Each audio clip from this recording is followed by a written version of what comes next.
اوس خبره د روجو ده د رمضان ده، نو یو څو مسایل د روجې د رمضان د الله نورې بیانوي.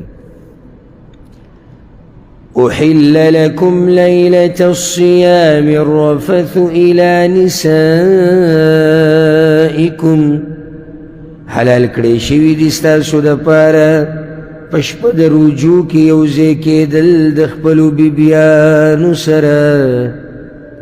د رجوع په شپو کې د بیبیانو سره میلاوېده الله وایي څه دي؟ حلال دي. سبحان الله، د اسلام په شروع کې ډېر سخت حکم و، او هغه دا چې چا به روژه ماتې وکړو، یعنې ماښام نور ډوب شو روژه ماتې وشو، د دې نه وروسته که څوک اوده شو نو په ده باندې بیا خوراک څښاک او د ښځې سره کوروالی دا څه شو؟ دا بند شو تو سبا روژه ماتې پورې. نو پای کې یو مشهوره واقعه چې هغه د ډېرو محدثینو راوړې ده، د قیس ابن صرمه الانصاري رضی الله عنه واقعه ده. ځکه علما دې په شان نزول کې ذکر کوي هغه ده چې دا یو غریب سړی پټي ته به راتو، نو یو ورځ د پټي نه راغی، ډېر ستړی و، کور ته راغی او ښځې ته یې وی چې خوراک راله راواله، وږی شوی روژې وه، نو دغه د روژه ماتې ټیم دی او بس دی راغی او بس وی راله. نو ښځه غریبه ګرځېده چې دا خوراک ور وګوري نو په دومره کې دی اوده شوی. هلته چې اوده شوې نو بس په ده باندې خوراک بیا بند شو، ښځې سره نزدېکت هم بند شو.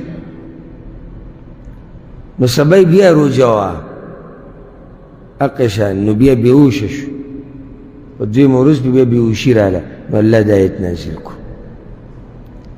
دغه شان عمر بن خطاب او کعب رضی الله عنه یا رضی الله عنهما، دې دواړو نه په سهو سره جما شوی وه د بیبیانو سره، نو ډېر پرې خفه و. د شپې د ښځو سره کوروالی د اسلام په اوله کې په روژه کې د نه وه، اوله کې چې کله دا روژه پره شو نو د دوی نه جما شوې وه، نو په هغې ډېر زیات خفه و. رالو د پیغمبر صلی الله علیه وسلم خواله چې یا رسول الله کار رانه شوی دی، د روژو په شپو کې زموږ نه د بیبیانو سره کوروالی شوی دی. الله سبحانه وتعالی خبر آسانه کړه، د آیت نازل کړو. څه مهربان رب دی. نو یې سړی وایي چې الله ولي یو خبره د مخکې لږه سخته کړي بیا اسانه کړي، د دې لپاره چې تا ته هغه خپل نعمت راښکاره کړي او خپل رحمت او شفقت راښکاره کوي، او دا درته راښکاره کوي چې ګوره زه په هر څه باندې قادر یم، او دا درته راښکاره کوي چې زما نه ګوره څوک تپوس نشي کولی چې څه کوم هغه کومه. نو الله وایي جایز دي، حلال کړی شوي دي ستاسو دپاره په شپه د روجو کې یو ځای کېدل د خپلو بیبیانو سره. نو نور چې ډوب شي او د سحر د راختو پورې جایز دي چې یو سړی د خپلې بیبي سره کوروالی کوي.